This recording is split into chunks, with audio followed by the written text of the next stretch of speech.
Welcome or welcome back, everybody, to another exciting episode of Aaron's Opinion, the podcast for blind people, where we speak about critical issues in the blindness community and all other issues from across the universe and galaxy.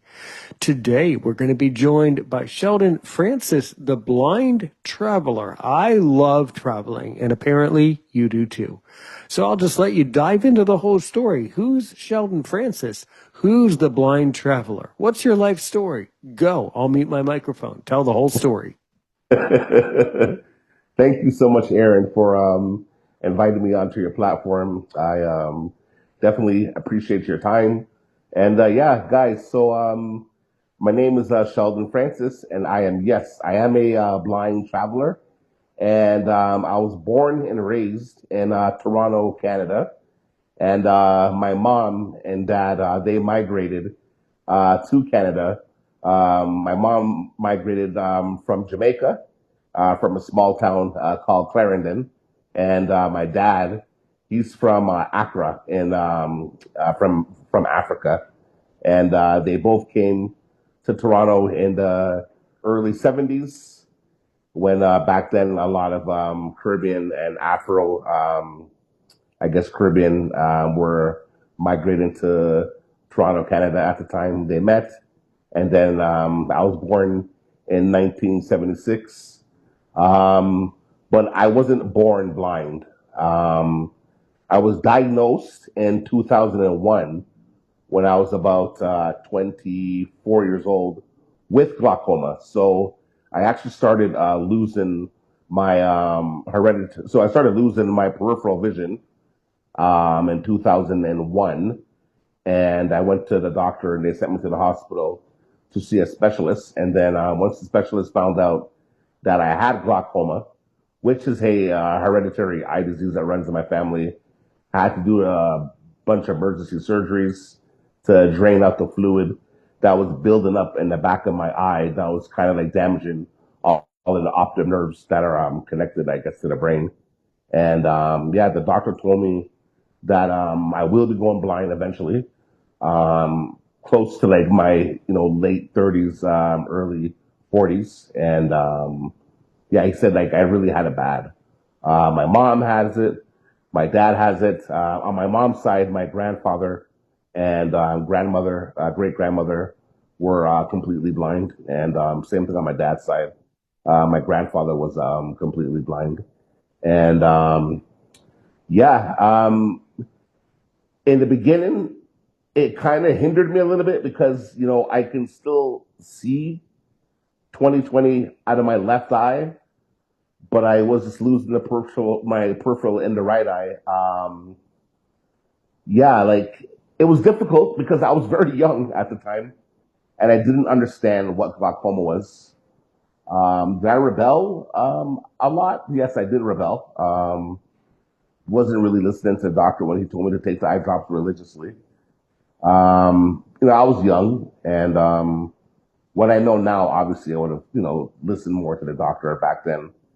But yeah, it, got worse and worse and worse as the years and months were progressing. And then in 2010 is when it really hit me. That's when life hit me with a ton of bricks. I literally woke up completely blind in 2010 from glaucoma and just not listening to the doctors and just rebelling. And yeah, but I still would have went blind eventually, anyways, even if I didn't rebel. But yeah, I woke up blind in 2010, and after that, like I just felt like my world was crumble, and yeah, I had to learn how to like just do things again. I had to kind of like rewire my brain and learn how to like, use my white cane, learn how to use the computer with screen readers and JAWS. And I had to learn how to do Braille and stuff like that. I had to start going to like different organizations. Had to find one that can fit my personality and help me, just get jobs and stuff like that. And I did find one. It was called Spinal Cord Injury of Ontario. They had an employment center there for disabled people. The CNIB was actually good as well. The Canadian National Institute for the Blind is the CNIB, And then we also had like Balance for Blind Adults. So if you are in Canada, those are three good organizations that do help blind people. And yeah, so you know, still learn how to rewire my brain and learning these things. And eventually I was able to land a job in 2014 working for the Metro newspaper.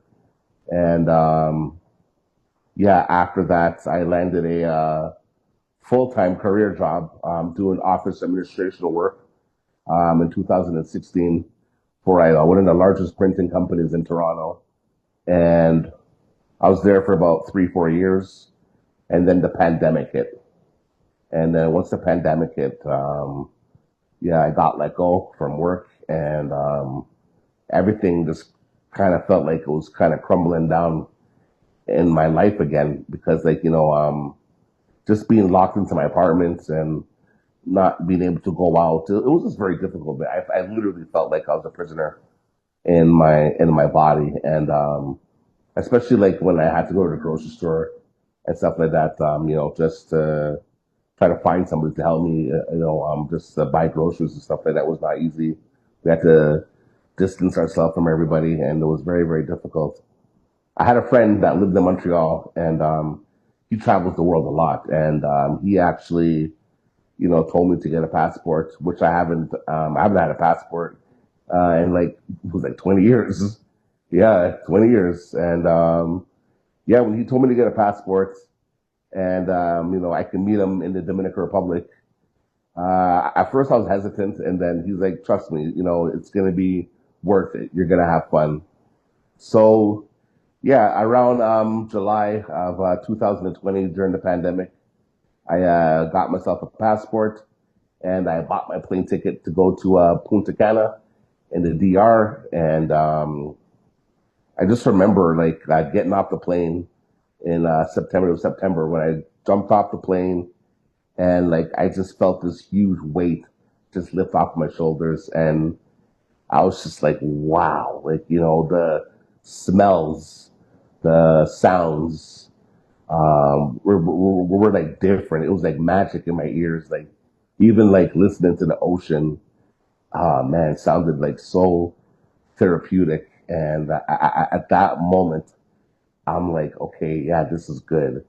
I honestly thought that like being blind was going to limit me from actually, seeing the actual world. But like, I'm really seeing the world. Even though I can't see, I'm actually seeing the world, but I'm seeing it through like just, like just through like I would say more like a spiritual experience for me.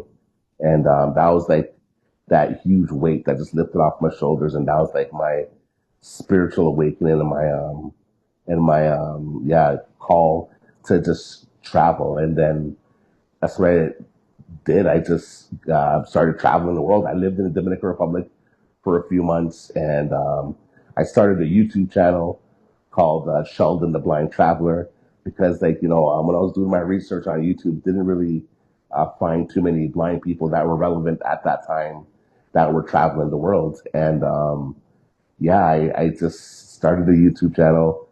I've been to 24 countries in the past few years. I just got back from Thailand a month ago. I was in Phuket.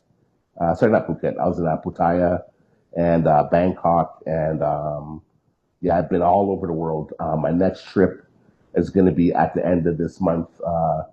First week of February, I'm going to be in Spain. So I'm going to be in Malaga for a few weeks, and then London, England after. And yeah, super stoked and excited just to, continue this travel journey that I'm on, 24 countries. Spain will be 25, and there's 193 countries in the world. So still got a lot more traveling to do. So yeah.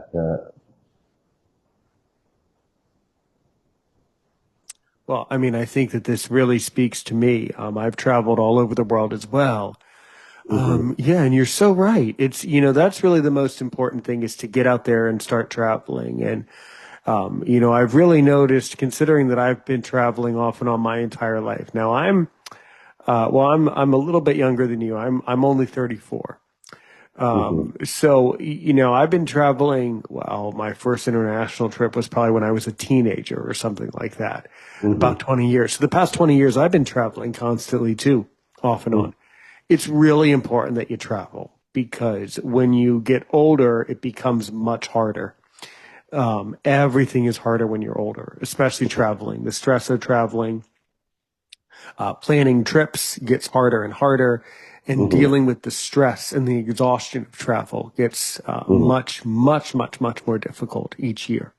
Mm-hmm. And I agree with you. I traveled before and after the pandemic, and I do agree with you that traveling is very rewarding today. Mm-hmm. But it's totally different from how it was pre-pandemic, You learn a lot of really interesting things when you travel, and most importantly, a lot of silly stuff happens when you travel. So you've been to Thailand. I've never been to Thailand. Mm-hmm. I'm interested in Thailand. I'm also interested in linguistics, by the way. I'm bilingual English French. Um, Oh, yeah. Oh, I thought I told you. Well, now you know. So, yeah. so when you as a blind person or really anyone travels, right?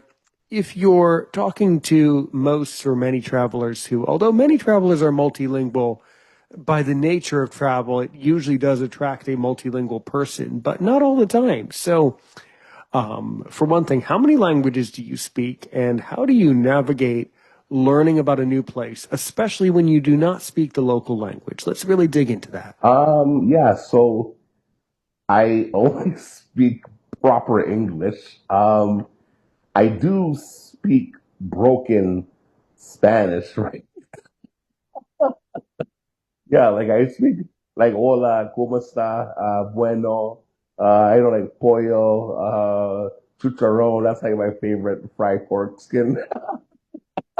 Um, just like the basics, like the highs and the buys. But yeah, I use Google Translate. So what I'm wondering and what a listener would probably wonder is, so if you're a blind person, how Yeah. easy or difficult is it to navigate social situations when you travel and you do not speak the language? What have you found?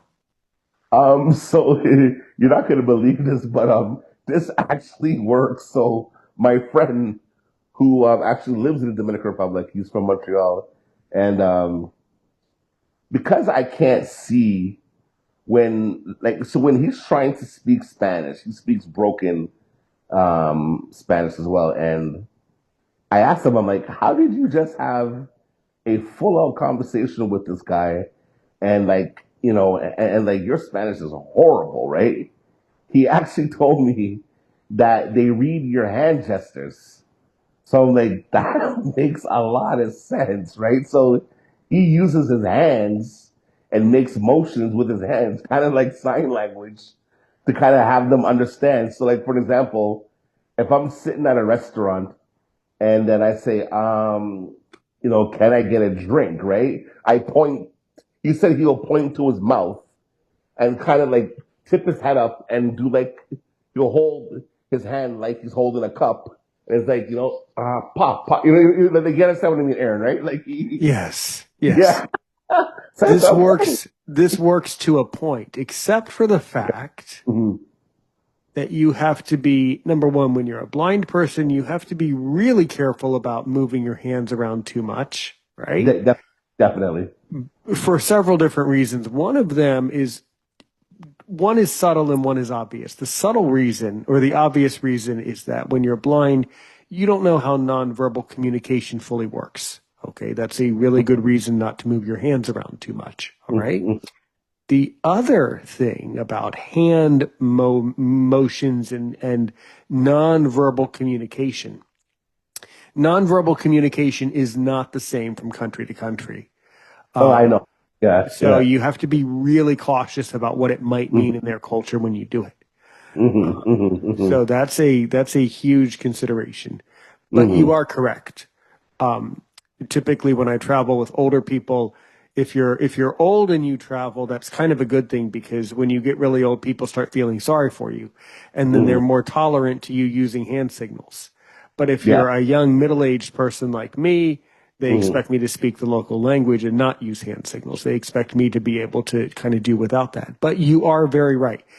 Mm-hmm. Appropriate hand signals and nonverbal cues at the right time can make it a much smoother Yeah, conversation. yeah, Absolutely. So yeah, you have to find balance and you have to be yeah, flexible. And the other thing is flexibility. So yeah. what's Thailand? What can you tell me about Thailand and interacting with Thai people? Thailand is so beautiful. Like I honestly would live there. Yeah. Yeah. I'm actually thinking of it, man. Well, I'm The thinking, I've entertained those types of ideas. I'm not stopping you.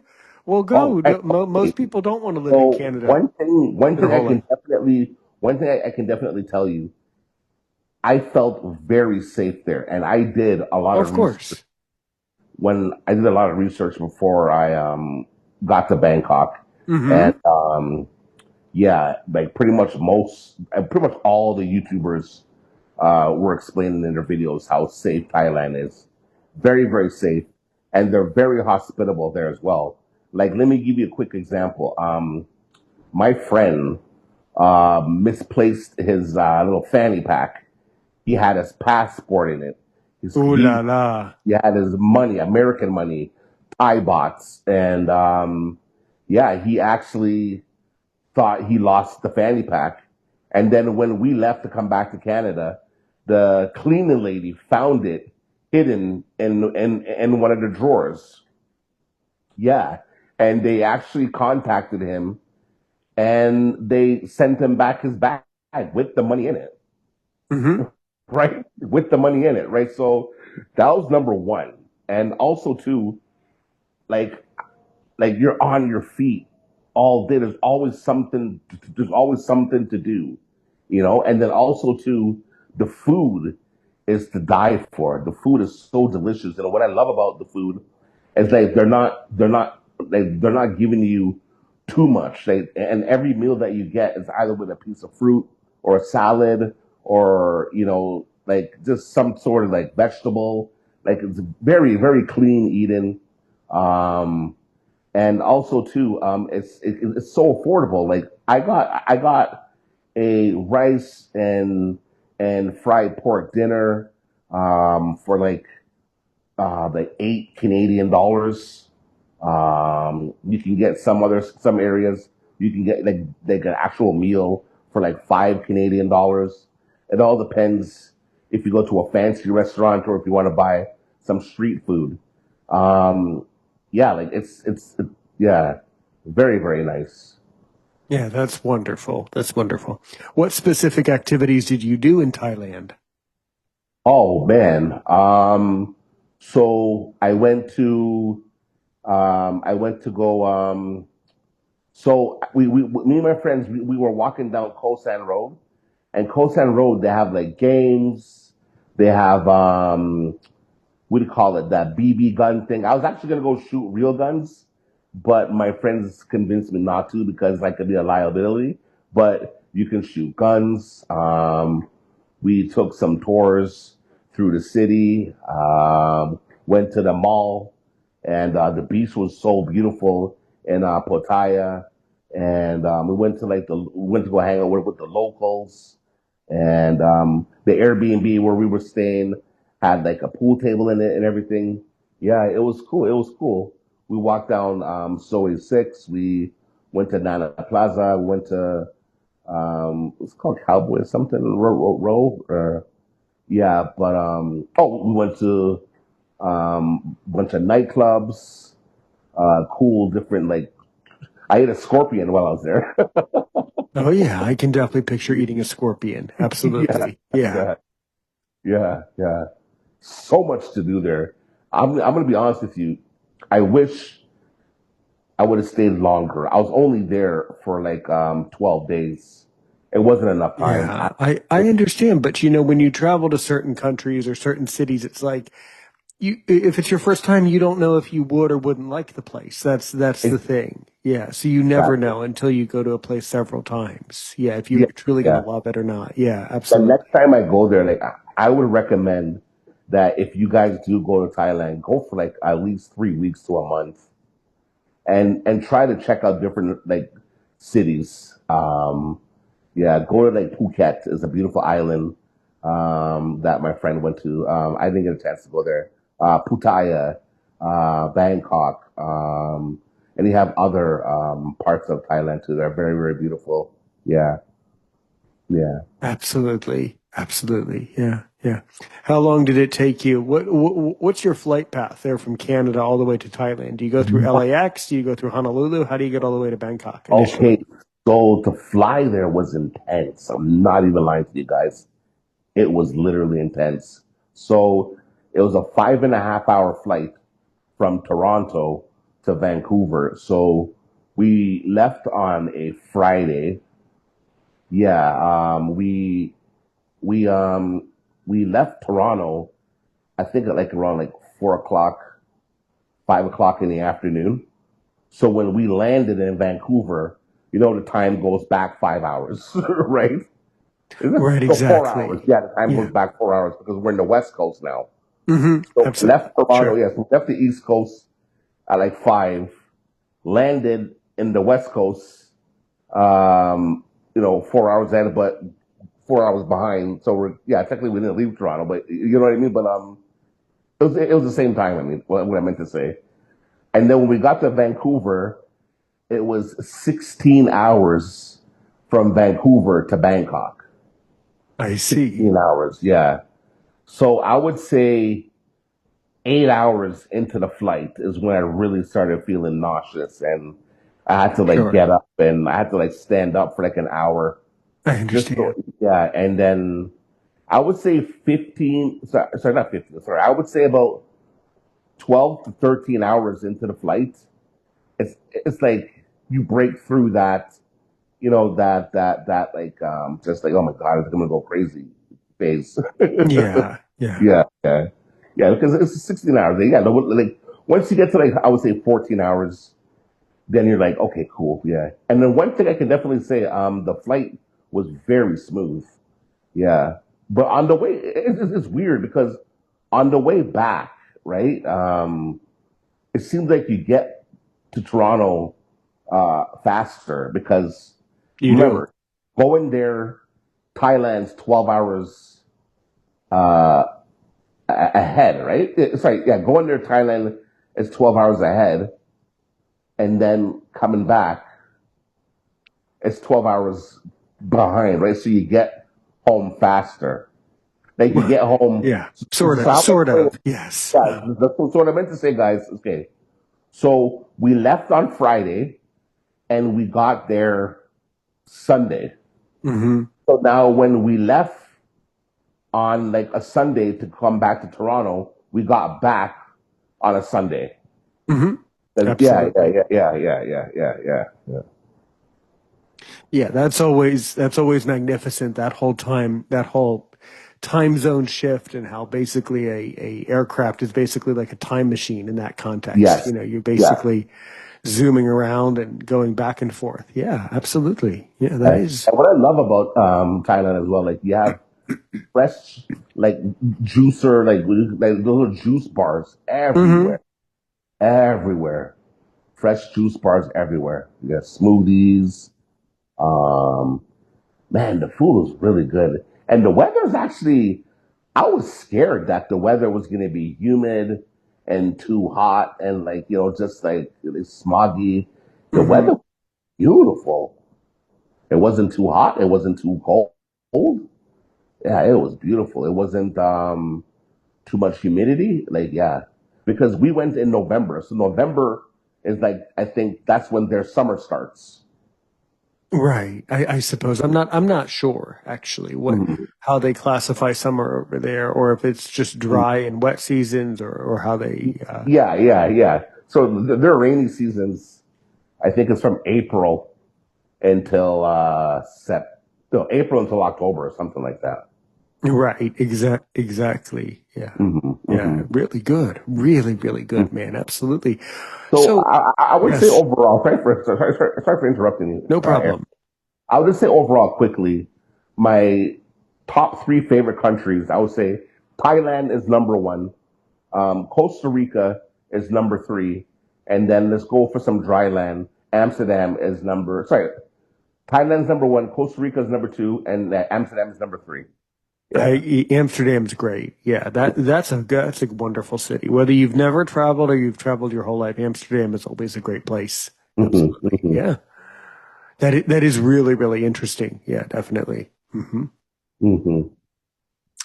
Well, that's all really interesting. You know, a lot of funny stuff, a lot of silly stuff happens when we travel. So why don't you walk through a couple silly anecdotes or some silly stories or some silly stuff that happened, when you travel to all these places? What do you think? Mm-hmm. Good question. um, so when I went to Czech Republic, Mm-hmm. um, we went to, I was staying at a hostel. So sometimes I like to stay at hostels, because like sometimes, like, like I don't really want to be by myself all the time, right? Like at a hotel or like at an Airbnb. So I go to hostels so I can meet people. So, yeah, I met a bunch of cool, guys at the hostel in Czech Republic in Prague. And, we went to a nightclub in Prague, and, I went to the bar to order a drink. And then I was talking to, I thought I was talking to a bartender.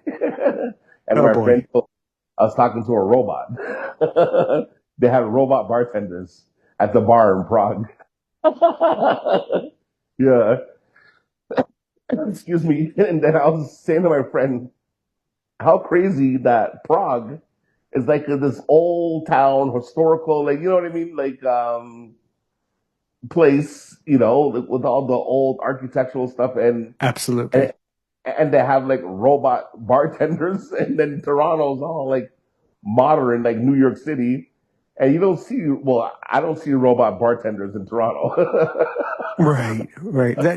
Yeah, every country has its oddity, we can say. There's always some odd stuff from country to country, place to place. Yeah, Yeah, yeah, yeah. yeah, yeah. Like for example, Japan would definitely have something like that, like Tokyo.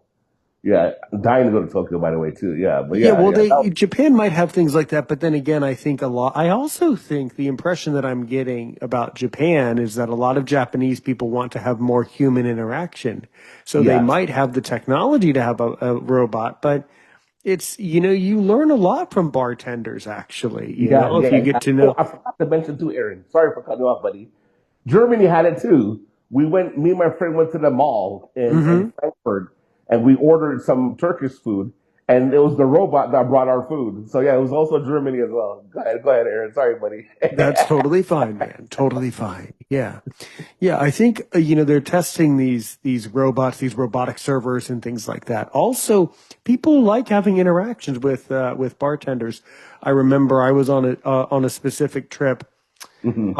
I'll tell you more privately off air, but I was on a specific trip with a specific organization, and we were in a place, and I was with my father and a large group of other people, and we all noticed that the bartender was very nice, and Oh, um, and I'll give you one little anecdote that's kind of a cute one. This is pretty silly.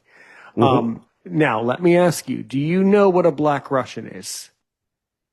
Oh, is that a drink? Yes. Do you know what it is?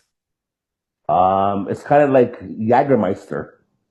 It's like coffee, liqueur, some vodka, some things like that, right? Oh, yeah, yeah, yeah, yeah, yeah, It's yep, like yep, it's basically like a coffee drink, like an yes, evening coffee drink.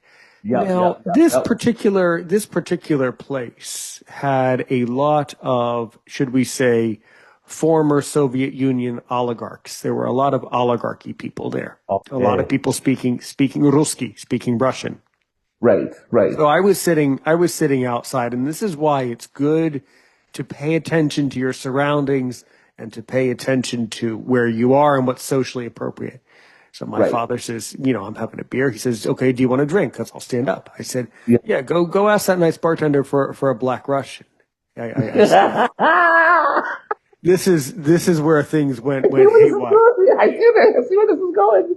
Yeah. So he asks him for that drink, and the bartender, this who turned out to be, and it was a very sweet story actually, and I'll end by telling you it ends happily in a very odd way. Mm-hmm. The bartender turns to my father. The bartender motions my father closer and says, "Sir, you see, in this country, We don't talk about Russians. We don't talk about Black Russians. We don't make Black Russians. So no, I'm not making him a Black Russian. Right. So that became the joke of that trip. Well, how do you find a Black Russian in this country? Well, you just don't talk about it, you see. And you can't get around it either. You can't say, well, now just, okay, take the glass, pour some coffee, add some vodka, add some this and that. No, they won't even do it because they don't even want you to say that word. It's about them overhearing that word. And we should have known. We kind of should have known, but then again, in the end, so then at the end of that, so we were nice to this bartender on this particular trip. And one day before we left, the bartender came over to my father and he said, I just want to thank you for being nice to us this week, to being nice to me this week, said the bartender. He said, this is my last day at the hotel. I'll never forget it. The bartender said, this is my last day at the hotel. He said, as it turned out, his son had some sort of disability and they were actually fleeing the country to go to some other Eastern European country for further education. So, you get these, talking to bartenders, you get a lot of touching stories, actually. So that's a really important person as a bartender. There's always some intriguing and silly stuff that happens from country to country. That's incredible. That's really incredible. Yeah. That they're so nervous they won't even make the drink because they don't even want to say it. Yeah. Yeah. Also, too, I would like to let people know, the main thing for me too is budgeting, right? Because a lot of people, in the beginning when I first started traveling, people were asking me like, "How do you afford this? How do you afford this?" And I kept on saying to myself like, how do I afford this, right? Right. And then, because remember, the first country I've been to after losing my eyesight was Punta Cana when I went to the Dominican Republic, right? And then I kept on repeating what people were saying to me, like, how do you afford this? How do you afford this?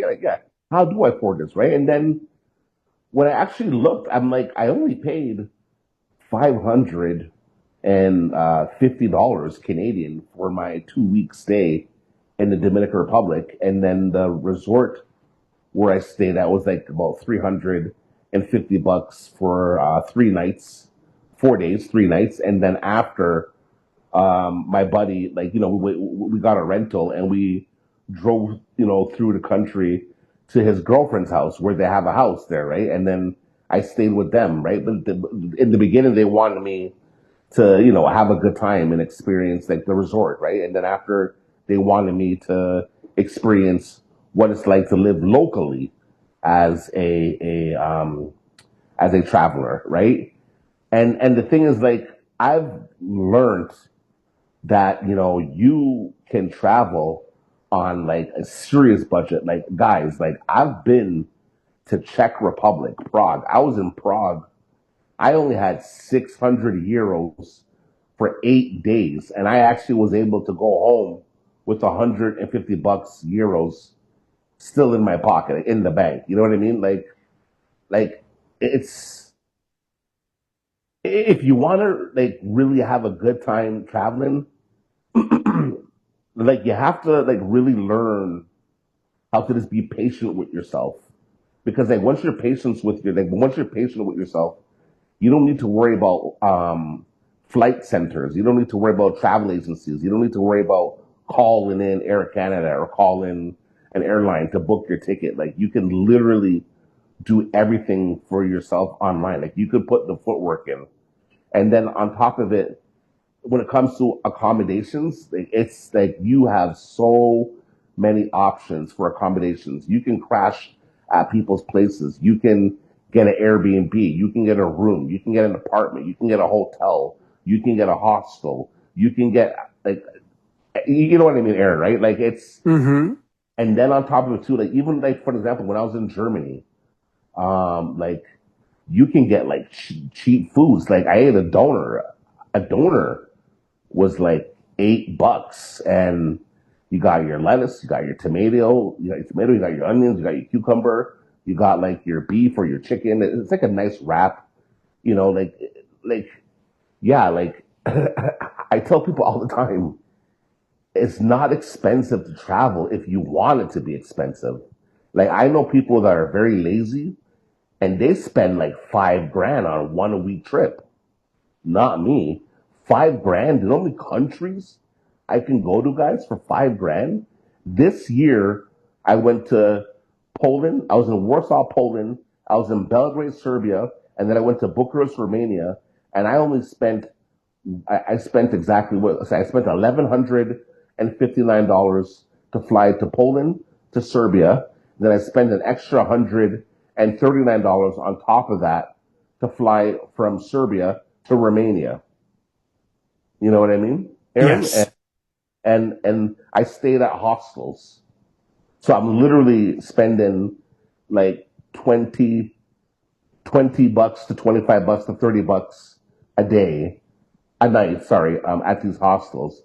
And I was staying like, for example, a 4 bed dorm, a 6 bed dorm, where you have curtains, you still have your privacy.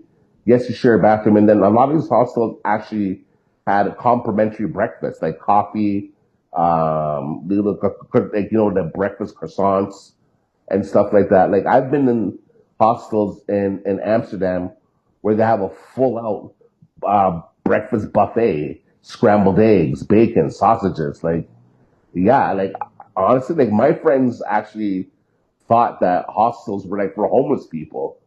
You have a lot of hotels in Europe that actually have hostels. Yeah, yeah. So like, there's so many ways of traveling where you don't need to like spend thousands of dollars. You know what I mean? Yeah. Absolutely. Yes. Yeah, there's a lot of ways of traveling and economizing where you can, and there is a strategy. Absolutely. Yes. Yeah. hmm Well, that is all very good. And then when it comes to your YouTube channel, right? Sheldon the Blind Traveller, right? How do you, when it does become appropriate to promote your channel as you travel, hmm how do you tell people about your channel? Oh, as soon as they ask me, like what is it that I'm doing while I'm traveling, and then I tell them, oh, I'm a content creator, and then I let them know that I'm trying to inspire people to just kind of like face their fears and don't be afraid to travel. Um, like for example, when I was planning my trip to Germany, everybody was weird. That people were telling me that they're racist in Germany. They don't speak English. They're going to discriminate against you. Yo, when I landed in Germany, they treated me with so much respect because I treated them with respect. I didn't have not even one racist comment was thrown at me. Like people were so helpful, very friendly. Yeah, like I had an amazing time. Even when I was in Czech Republic, I had a tour guide and she showed me around for 8 days. And she didn't want a red cent for me. I had to beg her to take the money. She put it back in my pocket. She didn't want nothing from me. She bought me hockey tickets and brought me to a hockey game. She introduced me to her son. She took me to an opera, and like, yeah, like she did all this for free. Like she didn't want a red cent from me. Like she actually told me it was amazing for her as a tour guide to just show a blind person around because she said it was mind-boggling that she actually it was mind-boggling to her that she actually met a blind person that wants to see Prague and like do all the sightseeing. And it was crazy to her when she saw me like filming the Charles Bridge. She saw me filming the Oh astronomical yeah. clock and all these things, and she was just blown away. She literally like said to me you are the reason why like I woke up this morning with a smile on my face. You know what I mean? Like it's Well, like that's a clue that you're doing the right thing, right? yeah, I've yeah. also noticed that. I've also had that effect on tour guides. I've noticed that it really touches them and it really helps them to have a better day. And I've had some amazing tour guides who've really asked, the funny thing about tour guides too hmm is that sometimes at first they have to kind of get used to a blind person when they're walking around. They have to kind of get used to it for a few minutes. But then Hmm. they ask some really fascinating questions, or then they share some really fascinating life stories. So Hmm. that's really touching. That truly Like is. walk with a white cane, right? Right. You walk, are you asking if I Y- walk with a white cane? Yeah.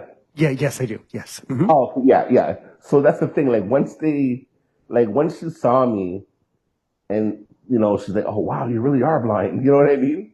I was like, "Yeah, yeah." I wouldn't be lying about that, right? Well, She, it is the name of a YouTube channel, so I don't know. Maybe you were just like copying the name from the channel. Maybe you just got the idea. yeah, There are strange people out there. There yeah, are I strange, people. know. Yeah, that's true. Hey, you could have said yes. You could, to be really facetious and to really push her over the edge, you could have said, yeah, I kind of didn't want to be blind, but then I got into YouTube and thought, I should be blind. Yeah. But So you also don't want to joke around about that. It's very subtle when to joke. It's very right, subtle when to right, know it's okay. It's a right. very touchy and subtle thing. Yeah. Yes, because I'm gonna be honest with you, Aaron. So in the beginning of the pandemic, um, I never really shared this with anybody, but what really made me realize that I shouldn't be afraid of the world anymore was so I finally was able to make it to the grocery store one day, and I bought some groceries during the pandemic. This is before I started traveling. I was walking into the building, and I had bags in my hand, and this gentleman was actually helping me with my bags to the elevator. And then later on that day, I was downstairs just to get some fresh air. And my security guard said to me, "Hey, you know what I noticed?" I'm like, "What's that?" He said, "That guy that helped you with your bags, he's one of the worst people in in my neighborhood." And I'm like, "What do you mean by that?" Right? He said how that guy robs people. He stabbed somebody before. I'm like, "Get out of here. Are you serious?" You should He's like, you should have "Yeah." said my response to that would have been cool. Right? But guess what he said to me? He said to me, when he saw me, his first instinct that he can tell was, Hmm. let me help this blind person. And when the security guard said that, I actually said to myself, like, you know what? Like, people are good. Like, people make bad decisions, but people are good. And don't get me wrong. Yes, you probably have the one oddball that probably would do something to a blind person, but I think like majority of people around the world are good people, and this is one of the reasons why I continue to travel by myself. Absolutely. Yeah. That's not at all surprising, actually. I think a lot of people who make those types of poor choices also know that they have to try to reset their own karma, Hmm. to some extent. Or who knows?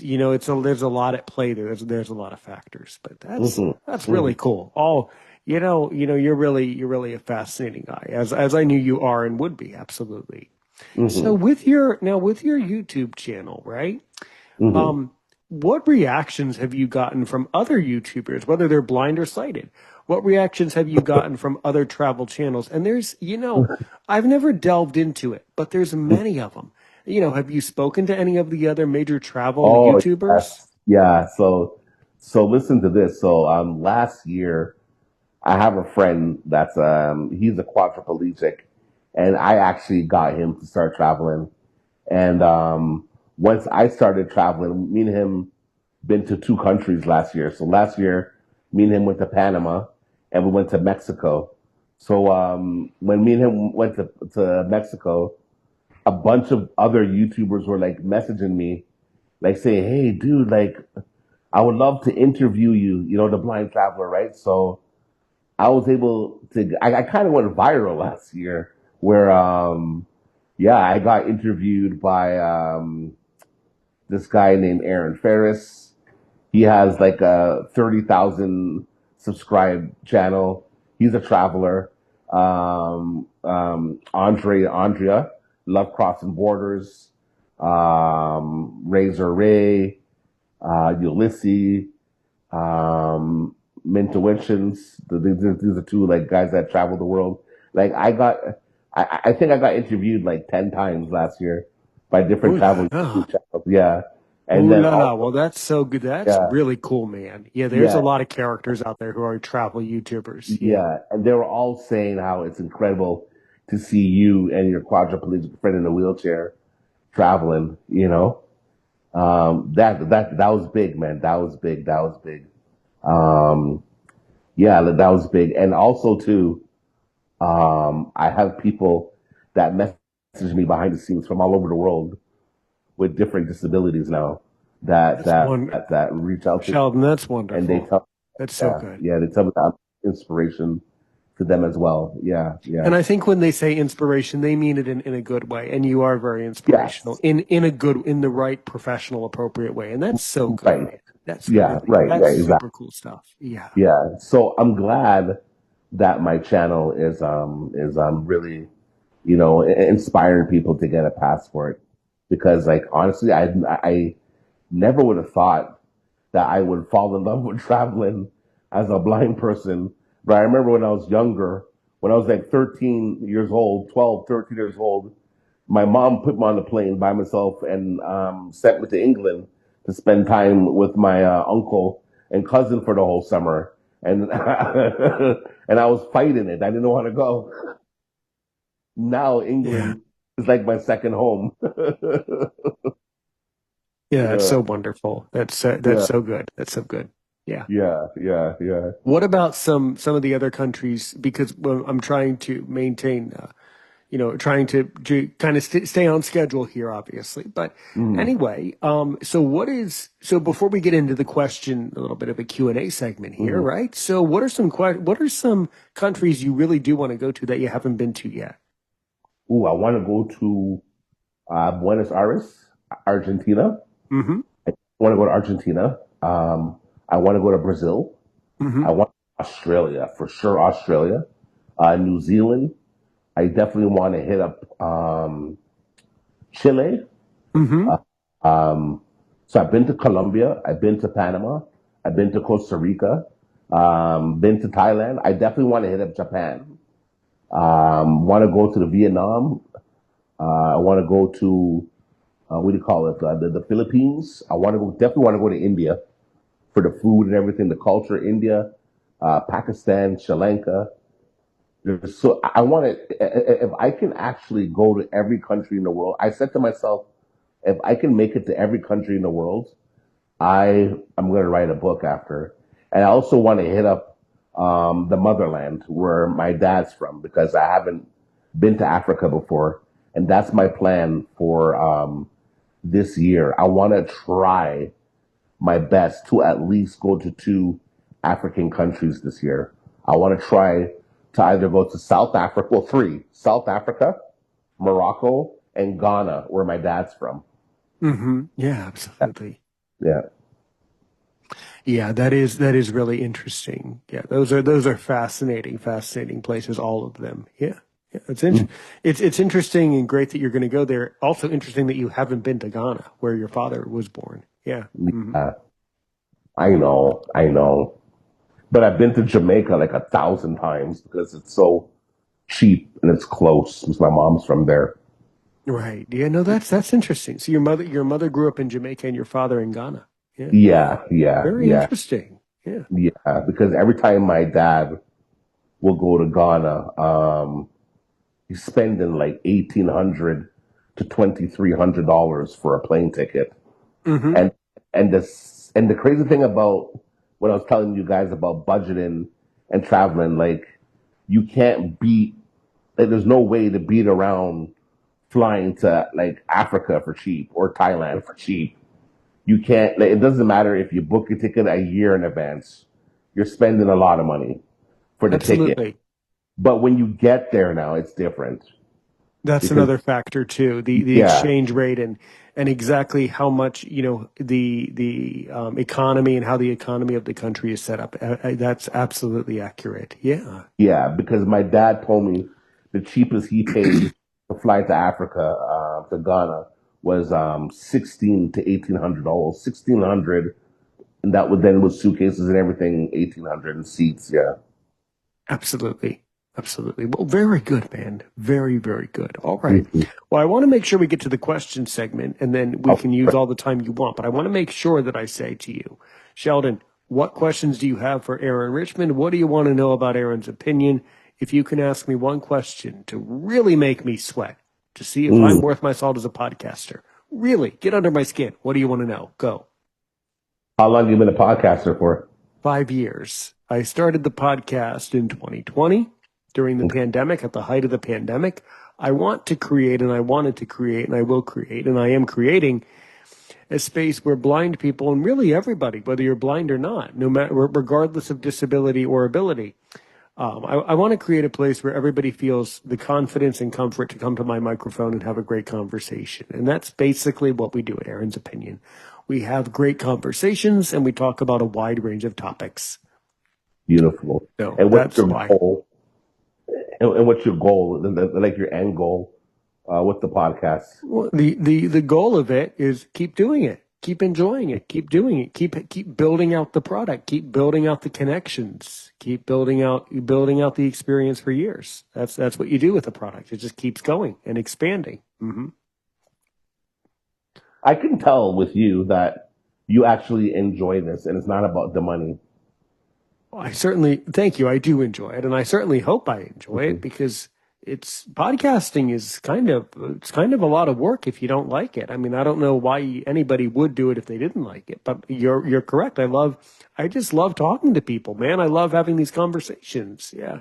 I actually tell people that who ask me like YouTube questions, I let them know like and I've been doing YouTube for like 3-4 years now, and I've only made a few $100 in what I'm doing, but I love traveling and I love doing what I'm doing.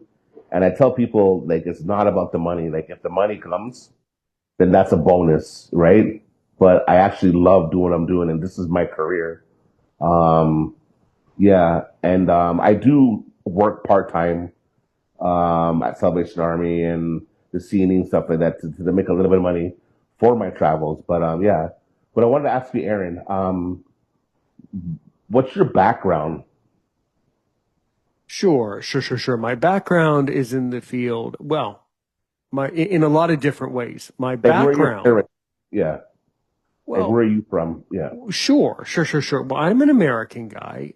My Hmm. ancestry is Eastern Europe. Okay. Okay. My Mhm. academics are in the You're a white. field of, You're a white. yes. The what? I didn't catch it. What? No, I was saying, so you're a white boy. Yes. Yes, I'm a Yeah. white, yes, I'm a white Polish Jew. Yes, that's what I Yeah. look like. Yes. Yeah, I And can I'm a see that. black I guy. can see. Yeah. Yeah, no, I Yeah. see. I Yeah. see. Yeah. You're Yeah. you're you're always welcome. You're always Yeah. welcome on the channel. Actually, we have a large following of people who tune into the show from South Africa.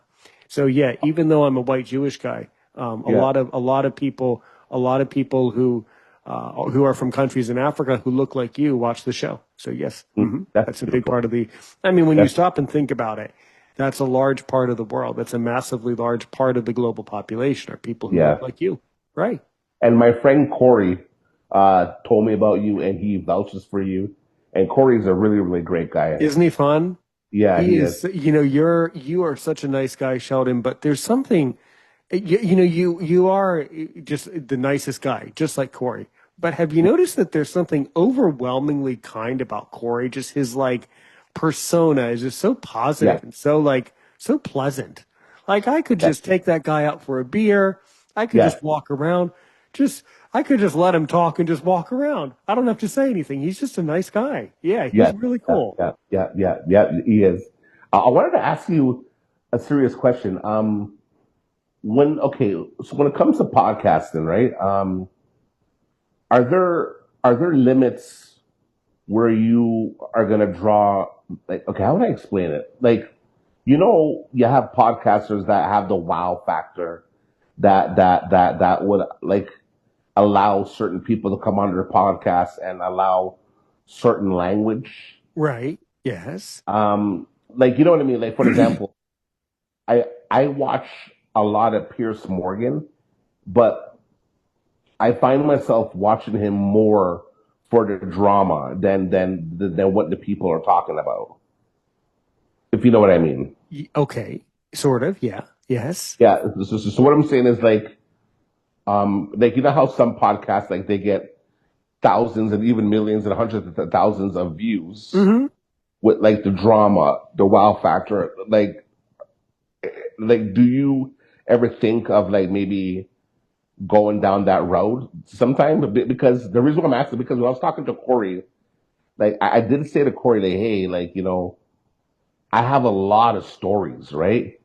But I don't know you. Do you know what I mean? And I don't want to be like disrespecting your podcast. Sure. Yeah. Yeah.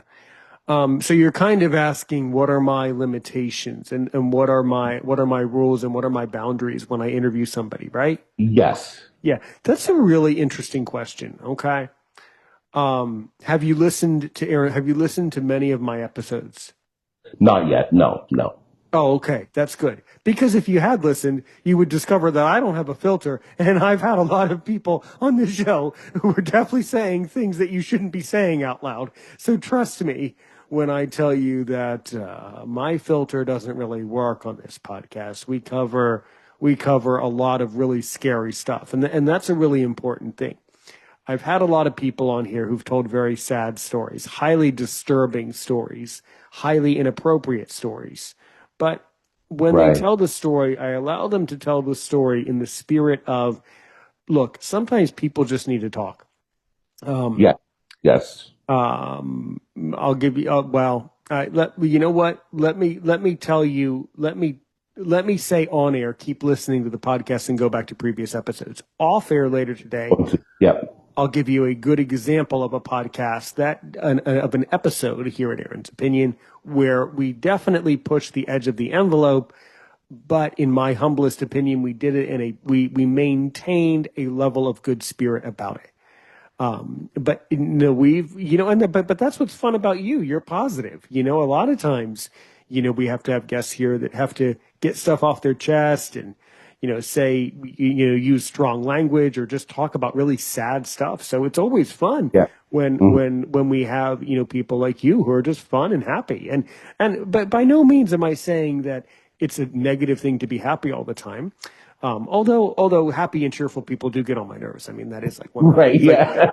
Like that gets really annoying. There's so many comedians like me who I could do a whole stand up about that. When you're walking around your neighborhood and people ask you, "Oh, it's such a beautiful day. How are you doing?"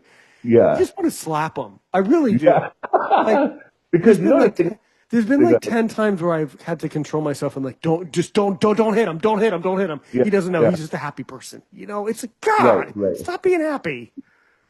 Because like for me, like like when I was sharing in the beginning, Yeah. Yes. about this, there was a lot of dysfunction in my life where I wasn't listening to the doctor and Right. stuff like that. Like when I go back and I bring myself back to that life that I lived, like like it makes me sad. And the reason why it makes me sad is not because I don't want to share my story. It makes me sad because these are the things that like young kids rap about today. These are the things that we glorify. You know what? We've all been there. And that's Yeah. something that I try to do is I try to remember, and I do remember. Okay. Yeah. Yeah. I'll tell you point blank. I started out life being really immature.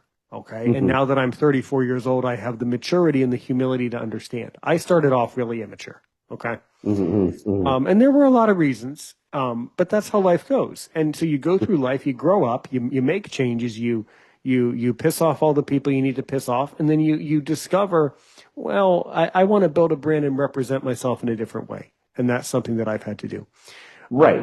We're certainly, nor am I going to get into a big discussion about it, but there are people from my past who I know that I have permanently pissed off, but that's okay because that's what happens when you go through life. You're not going to please everybody, but what you can do is work over time at developing a certain product or a certain persona. It's about how I represent me today. and that's a really important thing And that's and a really amazing. subtle thing. Let me say one last thing, and that's amazing, Aaron, because I'm never going to forget this discussion that I had with a friend that used to own a martini bar called Up and Down, right in the heart of Toronto at John and Adelaide.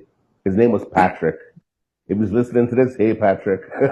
So I used to go down there and have drinks every night and hang out at his bar. It was like my local martini bar to go to and hang out. And, I was living that street life. And I said to him, like, hey, Patrick, like, I'm so sick and tired of living this life. I want to get out of this life. How do I get out? Like, I feel like I feel like I'm stuck in this like matrix, right? And then he says to me, you need to travel. And then I'm looking at him with his bald head, and I said to him, like, travel where? He's like, get out, buy a plane ticket, travel. And I'm sipping my martini, and I'm saying to him, how's traveling gonna change my life? He's like, trust me, you need to travel. And I told him, travel by myself? He goes, that's the best way to travel. And I'm like, but I don't know how to travel. He said to me, why don't you start by traveling in Canada? And I'm like, bro, you're scaring me right now. You know what I mean? And then he says to me, you know what you should at least try? He says to me, go to a hotel bar, right? Go inside the hotel bar and just order a drink and have conversations with other travelers who are there at the hotel bar. I'm like, okay, cool, no problem. I'll try that.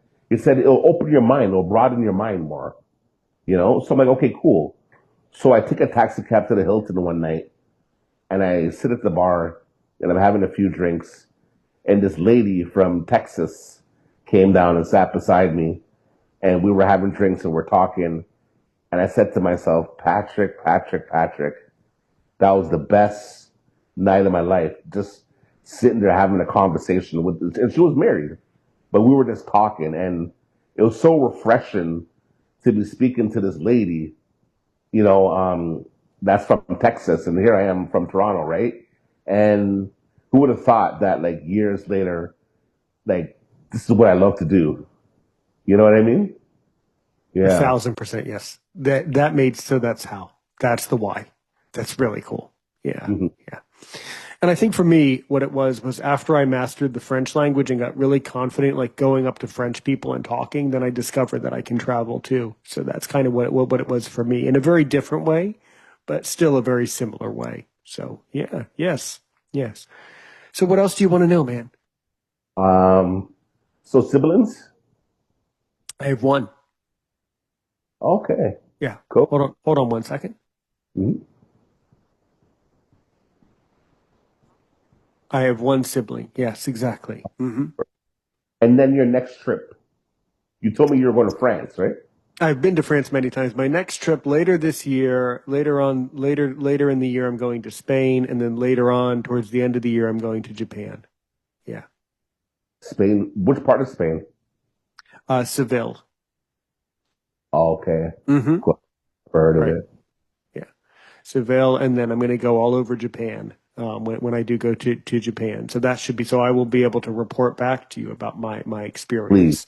I'm also going to teach myself Japanese too before I go to Japan, because I really love having verbal conversations with people. So that's kind of my thing. Is when you travel, you can learn the local language, and then you can have a totally different experience. Not to say that it's not strong that you're not necessarily learning the language, because that actually makes you a stronger traveler, because you have to be flexible and humble, and that's a very good thing too. But when you do speak the language, you're able to immediately connect and, build, build memories with people and things like that. That's amazing. Thank you. One last question I got to ask you. Sure. Do you work full time? Do you have a full time job or? Well, yes. I'm a online lecturer. I teach English as a second language online. So basically what I do all day is I teach and I build podcast episodes. This is my life. This is what I do all day. Yes. And it's perfect. Nice. All right. Cool. Well, look, if you're starting to run out of time today, I totally understand. But before you do go, hey, if someone wants to get in touch with Sheldon Francis, if someone wants to get in touch with Sheldon the Blind Traveller, how can you be reached? Yeah, so guys, you can hit me up on Instagram. It's Sheldon the Blind Traveller on Instagram. It's Sheldon Francis on Facebook and Sheldon the Blind Traveller on YouTube. Very good. Very good. All right, everybody. Well, Sheldon, I wish you all the best for your next Thanks, trip. I Aaron. wish you a safe, healthy, and happy trip. I'll be back. And very good. And we will certainly be keeping in touch and sharing notes. Absolutely, we will. Okay, if you can stay on the line for just another 30 seconds, Yeah, that of would be course, brother. okay. Sure. All right. So there you go, everybody. Beautiful episode today. That was super cool and a lot of fun. I'm Aaron's Opinion. He's Sheldon the Blind Traveller. Until next time, everybody, safe travels. And until then, help one person today, help 1 million people tomorrow.